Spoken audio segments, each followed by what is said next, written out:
कराची में मौसम की अंगड़ाई, भीगे मौसम ने ठंड बढ़ाई। नॉर्थ कराची, सदर, एम.ए. जिन्ना रोड, I.A. चंद्रीगढ़ रोड समेत मुख्तलिफ इलाकों में बारिश। बहरिया टाउन और गुलशन हदीद में भी अब्र रहमत जमकर बरसा। बारिश का सिस्टम ताकतवर है। 7 जनवरी तक वक्फे वक्फे से बारिश होती रहेगी। महकमा मौसमियात ने बता दिया 8 जनवरी से पारा सिंगल डिजिट तक गिर सकता है। न्यू कराची नाले के करीब गोदाम में अचानक आग भड़क उठी। फायर ब्रिगेड की 3 गाड़ियों ने 1 घंटे बाद शोलों पर काबू पा लिया। आग लगने से लाखों रुपए का नुकसान हुआ।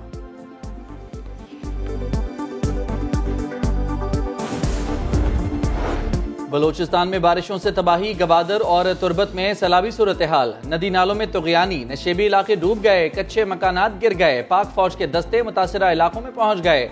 अवाम को महफूज मकामात पर मुंतकिल करने के लिए इमदादी कार्रवाइयां। भारी मशीनरी से बंद शाहराहों को खोलने का काम जारी।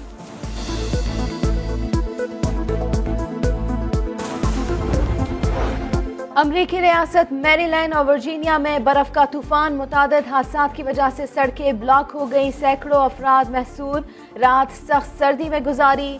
दारुल हुकूमत वाशिंगटन, शिकागो और अटलांटा में भी मुश्किल सूरत हाल। स्कूल्स बंद, हजारों परवाजें मनसूख कर दी गई। हुक्काम की आवाम से घरों पर रहने की अपील। बरतानिया में कोरोना का तबाहकुन स्पेल, एक ही दिन 2,18,000 से ज्यादा केसेस रिपोर्ट। अस्पताल भर गए, स्टाफ की कमी, अवाम मुश्किल में। फ्रांस में 2,71,000, स्पेन में 1,17,000 केसेस सामने आए। इटली और जर्मनी में भी तशवीशनाक सूरत हाल। अमरीका में 1,200 से ज्यादा अफराद लुक़मा अजल बने। 2,48,000 अफराद में वायरस की तस्दीक। सदर जो बाइडन का टेस्टिंग कैपेसिटी बेहतर बनाकर वबा से निपटने का अज़्म।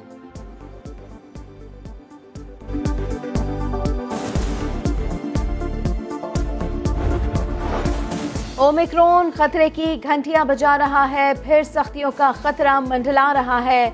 डॉक्टर यास्मीन राशिद भी ओमिक्रॉन से मुतासिर। कराची में मुस्बत केसेस की शरह 9% तक पहुंच गई। वैक्सीनेशन की शरह मुल्क में सबसे कम। सिंध हुकूमत कारोबारी औकात महदूद और स्कूल बंद करने पर गौर करने लगी। डाउ मेडिकल कोरोना लैब के सरबराह डॉक्टर सईद कहते हैं ओमिक्रॉन तेजी से फैलता है, बच्चे भी मुतासिर हो रहे हैं। तो इनकी संजीदगी खुद पता चल जाएगी जब हम आगे बढ़ेंगे। और आज वैसे भी स्पीकर साहब ने हमें कह दिया है कि हमें तो सेक्रेटेरिएट को बंद कर देना चाहिए, तो हम उनके मशवरे पर गौर कर रहे हैं।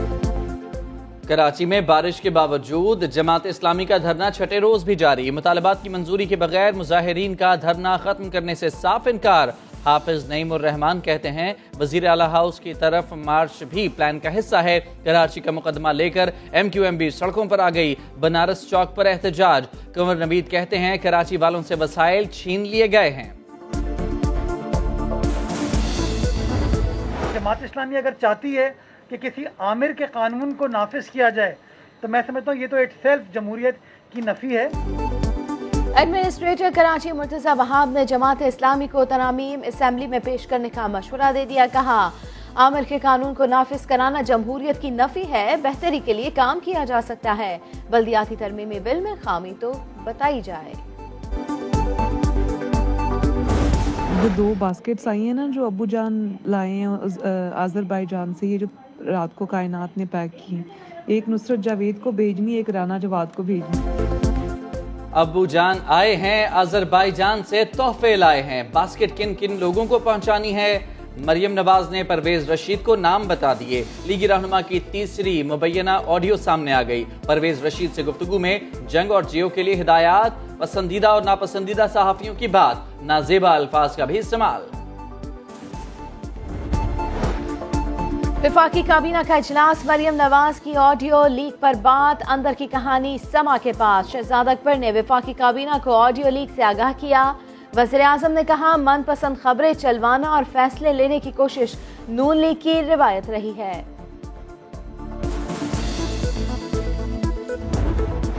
यूं लग रहा है कि वो बड़े टेलीविजन चैनल्स की एडिटोरियल पॉलिसी जो है वो तय कर रहे हैं। मीडिया की आज़ादी को जो खतरा लाहक इन रिपोर्टों से आ रहा है, इन ऑडियो टेप से आ रहा है, उसके ऊपर कुछ लोगों की गुग्गी बन गई है। नून लीग बड़े चैनल्स की एडिटोरियल पॉलिसी चला रही है, ऐसा लग रहा है। फवाद चौधरी ने मरियम नवाज की ऑडियो पर सख्त तनकीद की। सेनेट से कायदे ऐवान शहजाद वसीम ने आवाज उठाई, बोले ऑडियो में शर्मनाक बातें की गईं, ये खुद बिकाऊ माल हैं, इसीलिए सबको बिकाऊ समझते हैं। शहबाज गिल भी मैदान में आए, ताक ताक कर निशाने लगाए। जो आज़ादी सहाफत की डेफिनेशन इनकी है, उस आज़ादी सहाफत को पहले तो लिफाफे में डाला करते थे, अब इन्होंने लिफाफे से उठा के उस आज़ादी सहाफत को टोकरी में डाल दिया है। बड़ी ही अफसोसनाक बात है जो उन्होंने कहा कि भौंकते हैं कुत्ते की तरह, और इस तरह के अल्फाज जो हैं वो इस्तेमाल कर रही हैं। जब भी अवामी इश्यूज पे बात करते हैं कोई ना कोई ऑडियो लीक हो जाती है। मैं समझता हूँ ये मामूल की बात है, पता लगाना चाहिए कि ये कब लीक हुई, कैसे लीक हुई, ये कब की है। हुक्मरानों पर तनकीद करते हैं, ऑडियो सामने आ जाती है, तातार ने शिकवा किया, मामूली मामला करार दिया। इरफान सिद्दीकी बोले ऐसी हजारों रिकॉर्डिंग्स उनके पास पड़ी हैं। तलाल चौधरी ने लीडर का दिफा किया, रिकॉर्डिंग किसने की सवाल किया, पाकिस्तान के खिलाफ तो कोई बात नहीं की, तोहफा देना कौन सी बुरी बात है, साथ ही ये भी कह दिया। ऑडियो में क्या कोई पाकिस्तान के खिलाफ साजिश है? क्यों की किसी ने रिकॉर्ड? तनख्वाहें इस बात की ले रहे हैं कि वो लोगों की प्राइवेट गुफ्तगू को रिकॉर्ड करें। मेरा आपसे ताल्लुक है, मैं आपको टोकरी दूं या जो भी दूं, इसमें क्या है? पीटीआई के माली खातों में बड़ी गड़बड़ सामने आ गई। 15 अकाउंट्स और 31 करोड़ के एहतियात छुपाए। इलेक्शन कमीशन की स्क्रूटनी कमेटी के इंकशाफात सामने आए। रिपोर्ट में पीटीआई को गैर मुल्कियों से फंड्स मिलने का भी बताया गया। कागजों के मुताबिक तहरीक इंसाफ को ऑडिट करने वाली फर्म ने अकाउंटिंग के उसूलों से इनहराफ किया।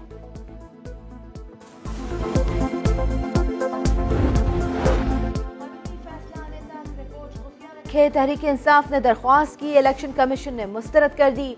चीफ इलेक्शन कमिश्नर ने कहा समाअत खुली अदालत में हो रही है, रिपोर्ट खुफिया कैसे रखी जा सकती है। असद उमर बाहर आए, पीपल्स पार्टी और नून लीग के खुफिया अकाउंट्स का मामला सामने लाए।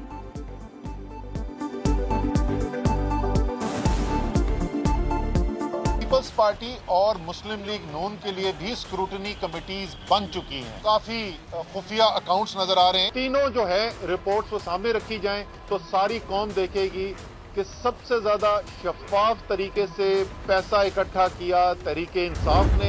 इलेक्शन कमीशन में पीटीआई की ये इस्तदा कि स्क्रूटनी कमेटी की रिपोर्ट खुफिया रखी जाए, आवाम से छुपाई जाए। अगर आप वाकई साफ और सुथरे हैं, क्यों स्क्रूटनी कमेटी की रिपोर्ट छुपाने की बात करते हैं? रिपोर्ट छुपाना एफआईआर के बराबर है। फॉरेन फंडिंग केस ने ईमानदारी का मेकअप उतार दिया। एहसन इकबाल ने पीटीआई पर लफ्जी वार किया।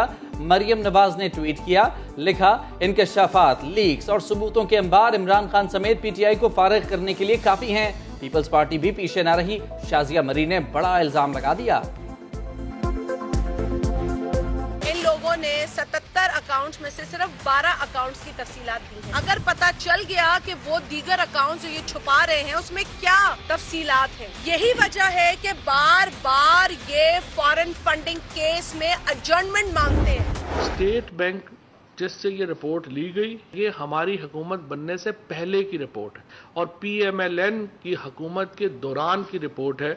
नवाज शरीफ साहब ने तो ये हद की कि उन्होंने नून लीग का अकाउंट भी इस्तेमाल किया मनी लॉन्ड्रिंग के लिए। जो अकाउंट्स जो पीटीआई के थे वो 26 है। 8 अकाउंट्स जो है वो नॉन एक्टिव हैं। फंडिंग सिस्टम कानूनी है। 26 में से 8 अकाउंट्स नहीं चल रहे। फॉरेन फंडिंग का कोई सवाल ही पैदा नहीं होता। वज़ीर इत्तलात फवाद चौधरी की प्रेस कॉन्फ्रेंस, बोले हमने एक रुपए का हिसाब दिया। स्टेट बैंक ने नून लीगी दौर की रिपोर्ट दी, इसी को जवाब बनाया गया। नवाज शरीफ ने तो मनी लॉन्ड्रिंग के लिए नून लीग का अकाउंट इस्तेमाल किया।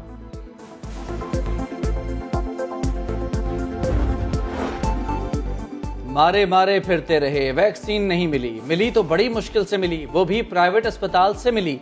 गवर्नर सिंध के भतीजे को कुत्ते ने काट लिया। इमरान इस्माइल के भाई ने सारा किस्सा सुना दिया। कल एक कुत्ते ने मेरे बेटे को जो है वो काटा हाथ पे, इसकी तस्वीर ये है। और कल मैं रेबीज वैक्सीन ढूंढता रहा, बड़ी मुश्किल से रेबीज वैक्सीन प्राइवेट अस्पताल में बहुत महंगी अवेलेबल मिली। सुप्रीम कोर्ट ने कराची में पार्क की जमीन पर बनाई गई मदीना मस्जिद गिराने के फैसले पर नजरसानी की दरख्वास्त मुस्तरद कर दी। चीफ जस्टिस ने कहा हुक्म इम्तना दिया तो गड़बड़ हो जाएगी। हुकूमत को मुतबादिल जगह की फरहमी का कह सकते हैं। जस्टिस काजी अमीन ने कहा कि गैर कानूनी मस्जिद में नमाज पढ़नी चाहिए, मजहब का गलत इस्तेमाल रोकना जरूरी है।